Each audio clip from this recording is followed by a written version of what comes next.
Hi, you're listening to Phil and this is FlashCast by PDB. And today I have a special regular guest that comes on, Mr. Arlee DeBella. Welcome. Hello. Great to have you here, mate. Finished school. You're on holidays. What have you been doing during your holidays?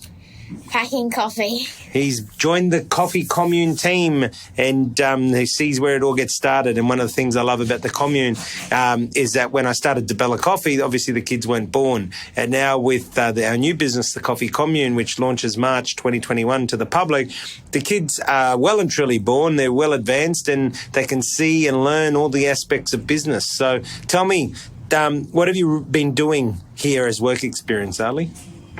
Well, the first I got here, and then I got introduced to a little station where you would press on a pedal to release the coffee into a bag, and then you'd seal it, and then you'd put it in a bucket. Fantastic. So you've been packing coffee, you've been in the packing room. Who was teaching you? A person named Justin, and Annika was kind of mentoring me through it. That's good. So Justin's leads our production, and Annika was here last week learning and doing stuff. So it's good that she's helping you, and of course she's working as well. So was she a good teacher? Yeah. What makes a good teacher? She really got involved in it, but she wouldn't do it all by herself. Did she explain things to you well? Yeah. And did she stay there to support you? Yeah. She watched me do my first 3 tries. That's fantastic. So obviously you're learning it's important to be something to be explained to you properly, to be shown, and then to support. So these are all the things that you learn while you do it. You also learned that it's quite hard work, right? Standing on your feet, that you've got to bend over, pick things up, tape things up. There's a lot to it, isn't there? Yep. So tell me, what do you think about the coffee commune concept? So by the little bits you know about it, what do you think about it? I think the idea of the coffee community collaborates. I like the alliteration, and it's a good slogan. It represents what you're actually going to do. I was talking about this a little while ago, about making promises you can keep, because my school did, we read out speeches for student leader. Yeah, so that's one thing about brand, right? And I always say when you're building a company brand or a personal brand, you make statements, and the statement has to be delivered. And if you don't deliver the statement, if you don't deliver on the promise that you make, then you break the brand, right? You break the perception. So it's important. So, yeah, you went for student leader, which was great. You went in the top 20 and you weren't chosen for the top 10, which is okay. Because what do we say? Not everything you're always going to be part of. Not everything you got to win. Everything's a journey and a learning experience. So what did you learn the most out of that? What's a message you can tell the audience that they can learn from that? What did you learn about that process? I learned that you can get really far to something, but when it feels like you've just reached it, you suddenly fall into a bottomless pit and you haven't got it. So I tried to make the most with what I had. I tried to cheer myself up with the fact that I got into the top 20. Fantastic. So I reviewed what I did and reviewed that instead of looking down upon that. So you chose your mindset. You chose to focus on the positive of making the top 20 versus missing out on the top 10, which is fantastic. But what you did make, which were, and we were proud of you regardless. It's not about, and as you know, like I've always said to you since you've been tiny, not everyone gets a ribbon, not everyone gets a trophy. You want to win things, try harder. You're disappointed with results, work harder. There's none of this shiny bells and everyone gets a prize. But you did make the debating team. How did you feel about that? Well, I didn't make the A's, but the best team, but... How do you know there's a best team? I know... So, I'm not 100% sure, but...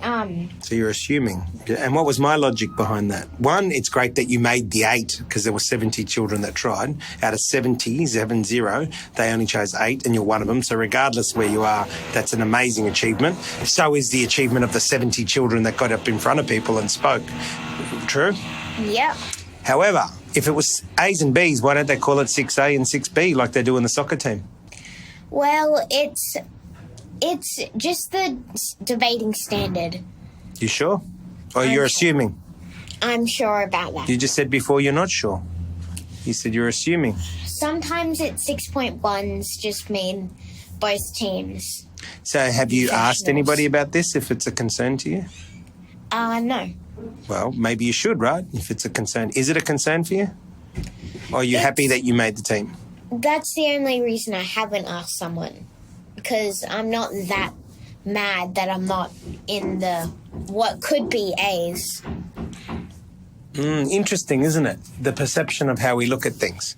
Don't you think you should choose the mindset in this case too about being happy of making the top 8 versus what you perceive that you didn't make the top 4? Is that a fair comment? Yes. So what's a lesson we can tell the audience about that? That you should always be happy of what you did rather than looking up to what you can do next. Very good. Because we love having these types of conversations, and we do it often, don't we?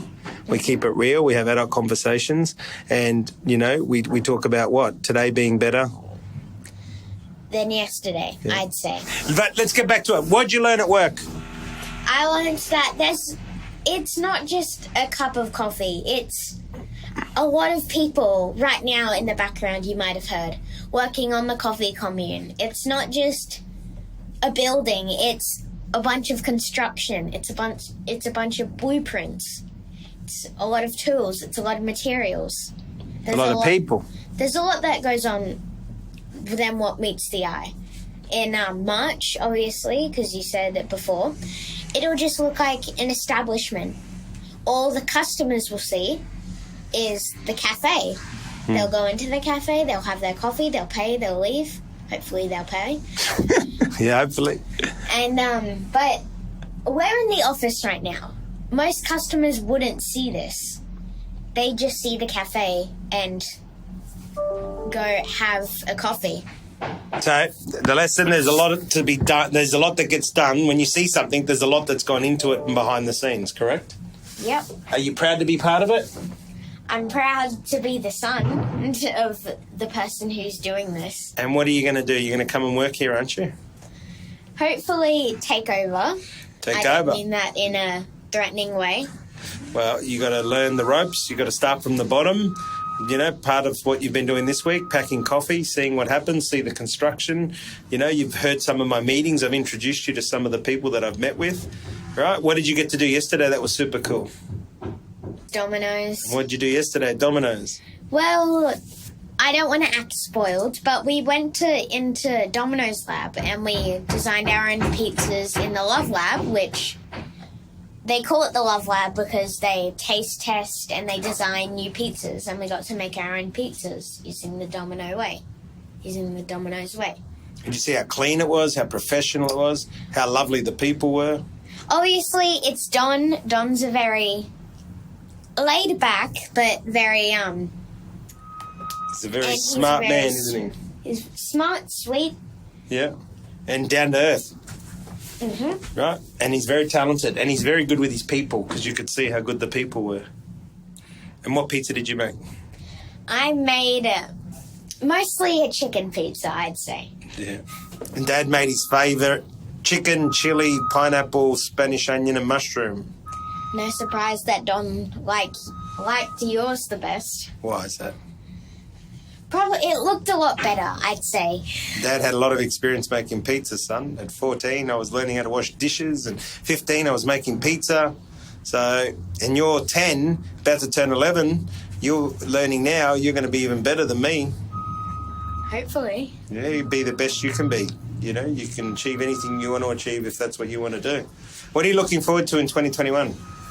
I'm looking forward to seeing this place open, see the gradual business line that comes up, how many customers come in, how many customers go out with a positive thought in their mind. Yeah, positive experience, right? Mm-hmm.